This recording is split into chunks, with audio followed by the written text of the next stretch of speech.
Hi friends, welcome to my channel Priyatarangalu audio stories Telugu. ఈ channel మీకు నచ్చితే లైక్ చేసి సబ్స్క్రైబ్ చేయండి. రుద్రాక్ష పార్ట్ 32.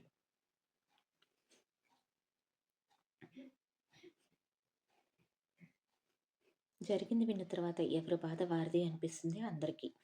నువ్వు బాధపడక పెద్దమ్మ, నువ్వు మాత్రం ఇలా జరుగుతుందని అనుకోలేదు కదా. నీ అబ్బాయి వచ్చి విసిగిస్తూ ఉండేసరికి ఆ ఇదిలో ఉండిపోయావు. తలుపు తీసి ఉండేసరికి అమ్మ బయటికి వెళ్ళిపోయింది. నువ్వు ఇప్పటి వరకు అమ్మను బాగా చూసుకున్నావు కదా పెద్దమ్మ. అనుకోకుండా జరిగిన దానికి ఎవరేం చేస్తాము. అమ్మ మనకు దక్కింది కదా, అది చాలు అంటూ కమలమ్మ కళ్ళు తుడుస్తుంది. వీళ్ళ మాటలు వింటూ ఉంటారు వాళ్ళిద్దరూ. శ్రీ సార్, ఇంతకీ యాక్సిడెంట్ ఎలా జరిగింది? అక్కడ వాళ్ళు నాకు చెప్పిన దాని ప్రకారం మీ అమ్మగారు వెహికల్స్ చూసుకోకుండా రోడ్ క్రాస్ చేస్తూ పోతున్నారు, అందుకే అయింది. అమ్మ పసిపిల్ల లాంటిది, తనకి ఏమీ తెలియదు. అందుకే నేను అసలు తలుపు తీసి ఉంచను. తలుపు తీస్తే ఇదిగో ఇలానే రోడ్డు మీదకి వెళ్ళిపోతుంది అంటుంది బాధగా.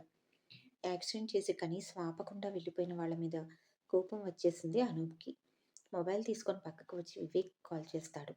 వివరాలు చెప్పి ఫుటేజ్ చెక్ చేయి, గంటలో వాడు నాకు కావాలి అంటూ సీరియస్గా చెప్పి కాల్ కట్ చేస్తాడు. సరే సార్ అంటూ ఆ పనిలో పడతాడు వివేక్. వివేక్తో మాట్లాడి లోపలికి వచ్చిన అనూప్కి కుర్చీలో కూర్చుని తల గోడ కానించి దిగులుగా ఎక్కడో చూస్తున్న ఆకృతిని చూసి బాధగా అనిపిస్తుంది. నీకు నేనున్నాను, దిగులు పడకు అంటూ తన బాహువుల్లో ఆమెను బంధించి ఆమె బాధ పోగొట్టాలి అనిపిస్తుంది. కానీ అందరూ అక్కడే ఉండడంతో మౌనంగా అఖిల్ పక్కన కూర్చుంటాడు. కొద్దిసేపటి తర్వాత నర్స్ వచ్చి మీ పేషెంట్ రూమ్కి షిఫ్ట్ చేశాం అంటూ రూమ్ నెంబర్ చెప్పి వెళ్ళిపోతుంది. అందరూ లేచి రూమ్కి వెళ్తారు. ప్రశాంతంగా కళ్ళు మూసుకున్న సరస్వతి గారిని చూస్తారు. ఆమె దగ్గరికి వెళ్ళి చేయి పట్టుకొని అమ్మ అంటూ పిలుస్తుంది ఆకృతి. ఎప్పట్లా కళ్ళు తెరిచినా తనను గుర్తుపట్టదని తెలిసిన ఏదో చిన్న ఇది, కనీసం తల్లి కళ్ళు తెరిస్తే చాలు అనుకుంటూ. కానీ సరస్వతి గారు ఇంకా కళ్ళు తెరవరు. తల్లి పరిస్థితి చూసి కన్నీళ్లు పెట్టుకుంటుంది ఆకృతి. తన బాధ న్యాయమే అయినా ఆమె బాధ చూడలేకపోతాడు అనూప్. రే, ముందు ఆ మేడం నీడు పాపమని చెప్పు, లేకపోతే కోపం వచ్చి కొట్టినా కొట్టేస్తా అంటూ చిన్నగా అఖిల్తో చెప్తాడు అనూప్. అఖిల్ ఆశ్చర్యంగా చూస్తాడు అనూప్ వంక. చూసిన చాలు, ముందు చెప్పు అంటాడు సీరియస్గా ఆకృతి వైపు చూస్తూ. ఆకృతి, ఇక చాలా ఆపు, ఉదయం నుండి ఏడుస్తూనే ఉన్నావు. మీ అమ్మగారు మరి కొద్దిసేపట్లో లేగుస్తారు కూడా అంటాడు అఖిల్. అంటూ కళ్ళు తుడుచుకుంటుంది.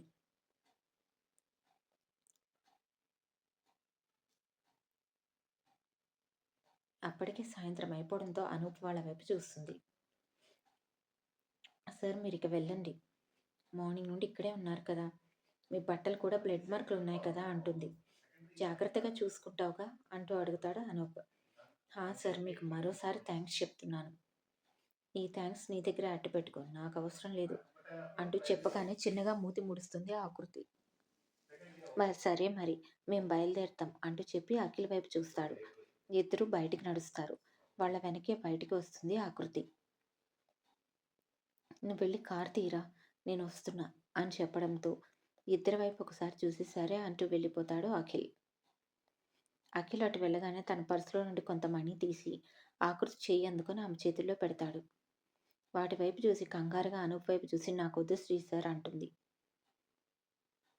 ఒకసారి చుట్టూ చూసి అక్కడెవరూ లేకపోవడంతో ఆకృతి నడుము చుట్టూ చేయి చుట్టి తన మీదకి లాక్కోవడంతో వచ్చి శ్రీకి అతుక్కుపోతుంది ఆకృతి.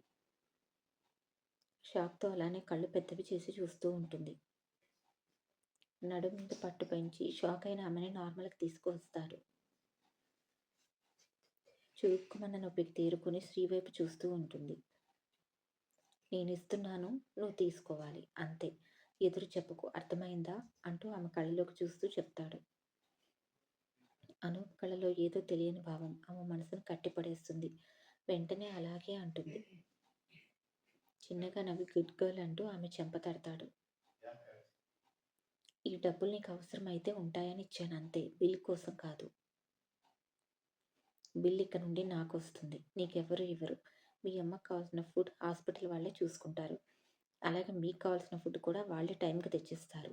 నువ్వేమీ మనీ కట్టకు అర్థమైందా? అంతా నేను చూసుకుంటాను అంటూ చెప్తాడు అనూప్. కన్నీళ్లతో అతని వైపు చూస్తుంది ఆకృతి. ఈ కంట్లో నుండి ఒక్క చుక్క బయటికి వచ్చినా నేను ఊరుకోను కృతి అంటూ అనూప్ కోపంగా చెప్పడంతో చిన్నగా నవ్వి వెంటనే కళ్ళు తుడుచుకుంటుంది.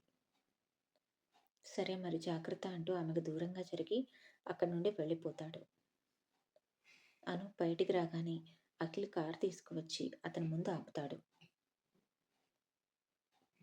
అనూప్ డ్రైవింగ్ సీట్ రాగానే తను దిగి తన కారు వైపు వెళ్ళిపోతాడు. అనూప్ కారు హాస్పిటల్ గేటు దాటగానే అఖిల్ కారు కూడా అనూప్ కారుని అనుసరిస్తుంది. వెళ్తున్న అనూప్ కారుని చూస్తూ కొద్దిసేపు అలానే నిలబడిపోతుంది ఆకృతి. ఇంకా అనూప్ స్పర్శ తన చుట్టూనే ఉంది. మౌనంగా లోపలికి వెళ్ళిపోతుంది. డ్రైవింగ్ చేస్తున్న అఖిల్ ఆలోచనలు అనూప్ చుట్టూనే తిరుగుతూ ఉంటాయి. అనూప్ ఎందుకు ఆకృతితో అంత చనువుగా ఉంటున్నాడు, ఇంకా హక్కుగా ఫీల్ అవుతున్నాడు? లవ్ చేస్తున్నాడు అతనని. కానీ నాతో ఒక మాట కూడా చెప్పలేదు. ఇప్పుడు కుదరలేదు, కానీ రేపు వాడిని అడగాలి ఈ విషయం అనుకుంటాడు. ఇంతలో అఖిల్ మొబైల్కి అనూప్ నుండి వాయిస్ మెసేజ్ వస్తుంది. అనూప్ పేరు చూసి కార్ పక్క కాపి వాయిస్ మెసేజ్ ఆన్ చేస్తాడు. నా గురించి ఎక్కువ ఆలోచించి బుర్ర పాడు చేసుకోకు బావా. నువ్వు అనుకునేది నిజమే. నాకు ఆకృతి అంటే ఇష్టం. తను నీ కాబోయే చెల్లెలు. ఇక నీకు చెప్పలేదంటే నాకే నిన్నటి వరకు పూర్తి క్లారిటీ లేదు. అందుకే చెప్పలేదు. లేకపోతే నీకు చెప్పకుండా ఉంటానా? రేపు మాట్లాడతాను. బాయ్ రా బావా. ఆ వాయిస్ మెసేజ్ విని అఖిల్ పెదవులపై చిరునవ్వు వచ్చి చేరుతుంది. ఆకృతి మంచి అమ్మాయి, నైస్ సెలెక్షన్ అనుకుంటూ కార్ స్టార్ట్ చేస్తాడు. ఇల్లు దగ్గరలో ఉండగానే సూట్ తీసి బయటికి విసిరేస్తాడు, రక్తం మరకలు ఉండడంతో.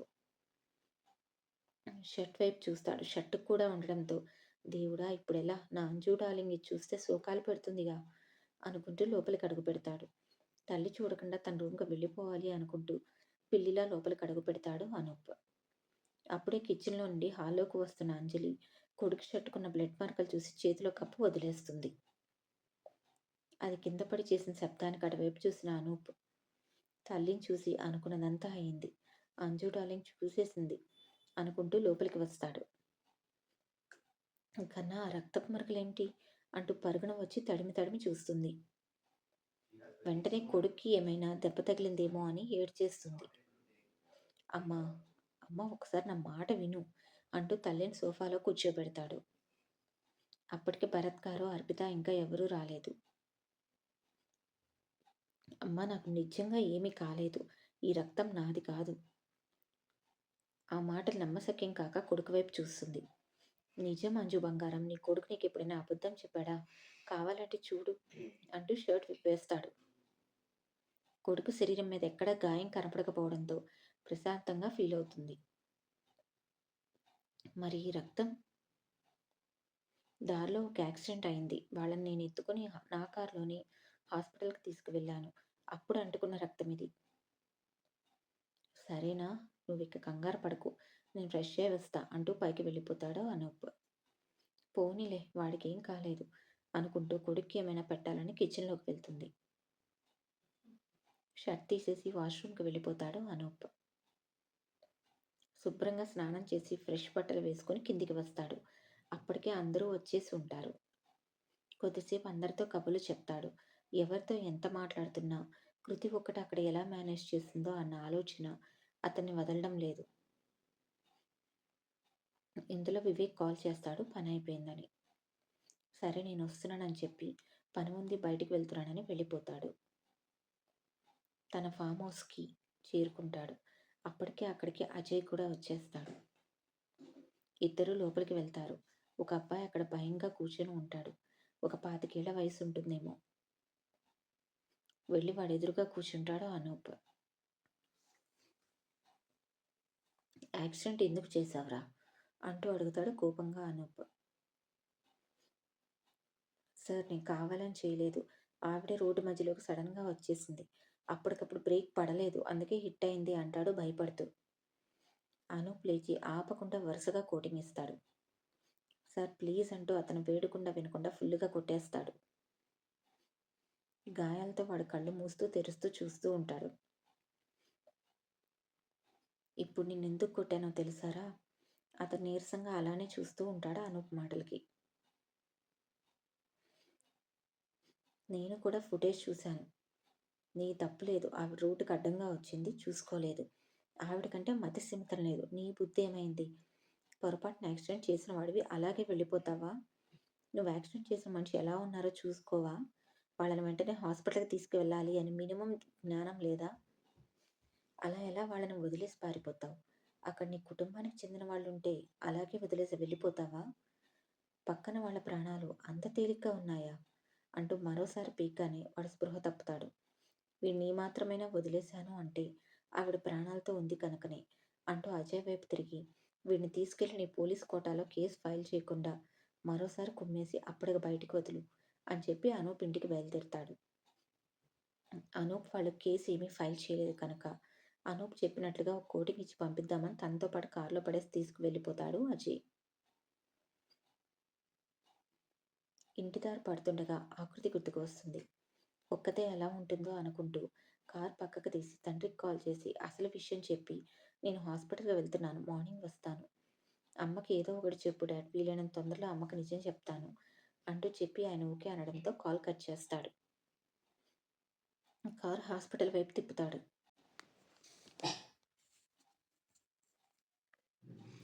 అమ్మకింకా స్పృహ రాలేదేంటి పెద్దమ్మ అంటుంది ఆకృతి వైపు చూస్తూ దిగులుగా. తల్లి వైపు చూస్తూ ఆకృతి దిగులుగా. ఇంత క్రితం డాక్టర్ రౌండ్స్‌కొచ్చినప్పుడు చెప్పాడు కదమ్మా! కొద్దిసేపట్లో స్పృహ వస్తుందిలే అని. నువ్వు కంగారు పడకు. ఎందుకమ్మా అంతగా డీలా పడిపోతున్నావు? నీకు తెలియదు పెద్దమ్మ. ఒకప్పుడు నా జీవితం చాలా హ్యాపీగా ఉండేది. అమ్మ, నాన్న ఇంకా నేను. అందమైన ఫ్యామిలీ. మిడిల్ క్లాస్ ఫ్యామిలీ అయినా ఏ లోటు లేకుండా చూసుకున్నారు మా అమ్మ, నాన్న. అనుకోకుండా మా నాన్న మరణం, మా అమ్మ మతిస్థిమితం కోల్పోవడం ఏదేదో జరిగిపోయింది. ఒక్కసారిగా ఒంటరిదాన్నయిపోయాను. నాకు ఉన్నది అమ్మొక్కతే. అమ్మకు కూడా ఏమన్నా అయితే నేనేమైపోతాను? అంటుంది బాధగా తల్లి వైపు చూస్తూ ఆకృతి.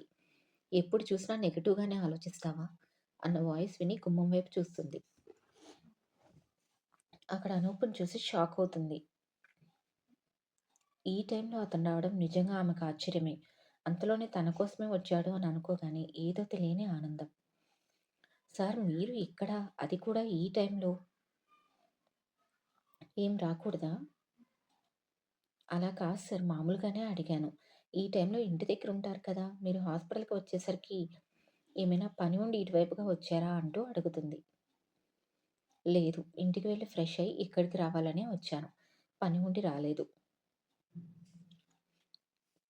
అతని మాటకు ఒక్కసారిగా ఆకృతి కళ్ళల్లో వెలుగొస్తుంది. అది అతని కంటి చూపును దాటిపోలేదు. అయినా దాన్ని కనపడనివ్వకుండా ఇప్పటిదాకా ఇక్కడే ఉన్నారు కదా సార్! మళ్ళీ ఎందుకు మీకు శ్రమ? నేను చూసుకుంటాను కదా! అంటుంది. నువ్వు చూసుకోలేవని నేను రాలేదు. ఇద్దరూ ఆడవాళ్ళు కదా! అర్ధరాత్రి ఏమైనా అవసరమైతే అందుకే వచ్చాను. పర్వాలేదు సార్. నేను చూసుకుంటాను. మీరెందుకు ఇబ్బంది పడడం? అంటుంది మొహమాటంగా.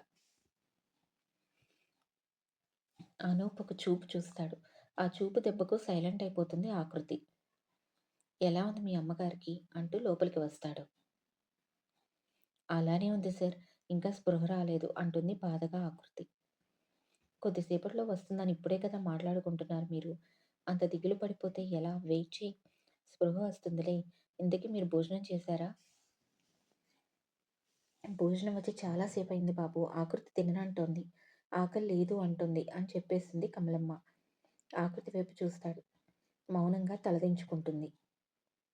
చూడు మీ అమ్మ తప్పనిసరిగా కళ్ళు తెరుస్తారు కొద్దిసేపట్లో. నువ్విప్పుడు కడుపు మార్చుకుని సత్యాగ్రహాలు చేస్తే పేషెంట్ అవుతావు. అప్పుడు నీకోసం పక్కన ఇంకో బెడ్ ఏర్పాటు చేయించాలి నేను.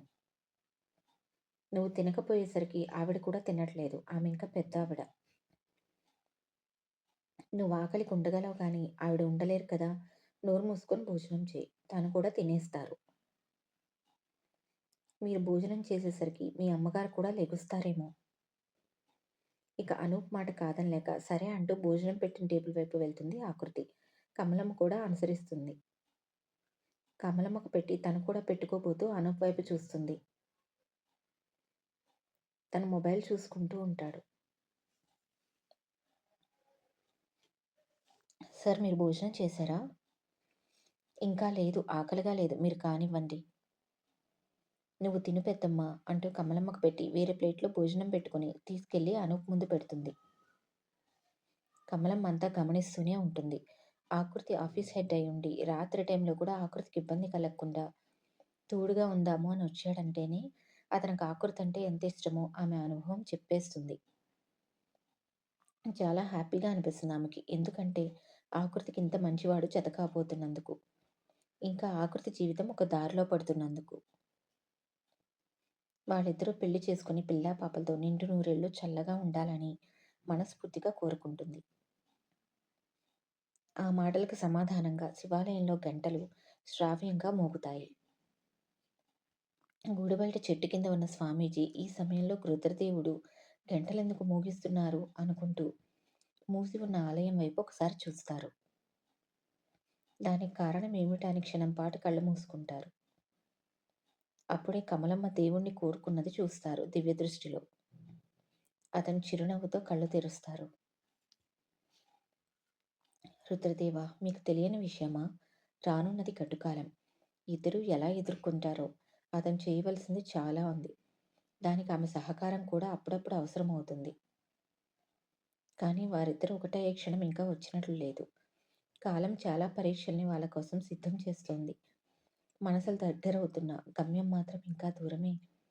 అతను చేయవలసిన కార్యాన్ని సవ్యంగా పూర్తయ్యేలా చేసి వాడిద్దరూ ఒకటయ్యేలా నువ్వే చేయాలి నీలకంఠ అనుకుంటూ కళ్ళు మూసుకొని కోరుకుంటారు. మరోసారి గుడిలో గంటలు మోగుతాయి. అతను చేతులు జోడించి ఓం నమః శివాయ అంటూ తలుచుకొని ధ్యానంలోకి వెళ్ళిపోతారు. ఆకృతి తన ముందుకు తీసుకువచ్చిన భోజనం ప్లేటుని చూసి ఏమిటిది అంటూ అడుగుతాడు అనూప్. భోజనం శ్రీ సార్. ఛా నిజమా అంటాడు వెటకారంగా. మూతి ముడిచేసి అతని వైపు చూస్తుంది. ఆమె భావాలు అతనికి చాలా ఇష్టం. మనసులోనే నవ్వుకుంటాడు. నేను నిన్ను తినమంటే నువ్వు నాకు తెచ్చిస్తే ఏంటి అర్థం? మీరు కూడా తినలేదు కదా శ్రీ సార్. నాకు ఆకలిగా లేదు కృతి. ఆకలి వేసినప్పుడు నేను కింద క్యాంటీన్‌కి వెళ్ళి తింటాను. ఈ హాస్పిటల్‌లో నైట్ టైమ్ కూడా ఏదో ఒకటి క్యాంటీన్‌లో దొరుకుతుంది. పర్వాలేదు సార్, ఇది ఇద్దరం తిందాం. ఆకృతిని ఒకసారి పైనుండి కిందకి చూస్తాడు. నీకు సరిపోయినా నాకు సరిపోదు. నాకు ఆకలి వేసినప్పుడు నేను కిందికి వెళ్ళి తిని వస్తా. నువ్వు తిను. నిజంగా తింటారు కదూ? ఒక చూపు చూస్తాడు ఆమె వైపు. తింటానులే. ఎందుకలా చూస్తారు అనుకుంటూ ప్లేట్ తీసుకొని పక్కన కూర్చుంటుంది. ఏమిటో ప్రతిదానికి భయపెడుతున్నారు. అన్నిటికీ ఆ చూపొకటి అంటూ గొణుక్కుంటూ కలుపుకుంటూ ఉంటుంది. వినబడుతుంది అంటాడు ఆమె వైపు చూసి. అంతే తలదించేసి సైలెంట్‌గా తినడం మొదలుపెడుతుంది. నవ్వుకుంటూ మొబైల్‌లో ఆఫీస్ మెయిల్స్ చూసుకుంటూ ఉంటాడు అనూప్. కొద్దిసేపటికి ఆకృతి ఇంకా కమలమ్మ ఇద్దరూ తినడం పూర్తి చేస్తారు. అన్నీ పక్కన పెట్టేసి అనూప్ దగ్గరికి వచ్చి వెళదామా అంటూ అడుగుతుంది. ఎక్కడికి అంటాడు ఆశ్చర్యంగా ఆమె వైపు చూస్తూ.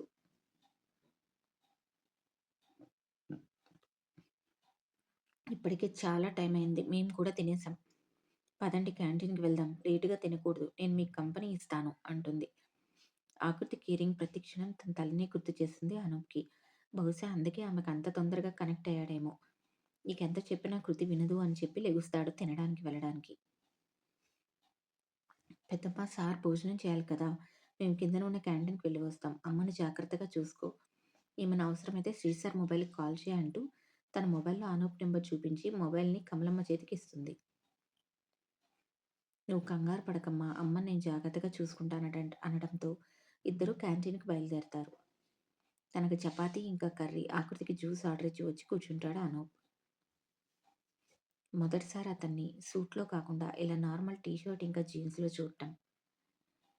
చాలా బాగున్నారు శ్రీ సార్ మీరు అనుకుంటూ అతడు చూసే టైంకి చూపు తిప్పేస్తుంది.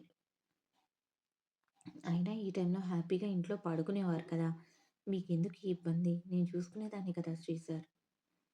నీ మొహం చూసుకుంటూ. ఎప్పుడూ నెగెటివ్‌గా థింక్ చేస్తూ ఏడవడమే సరిపోతుంది నీకు. ఈ స్టోరీ నచ్చితే సబ్స్క్రైబ్ చేయండి.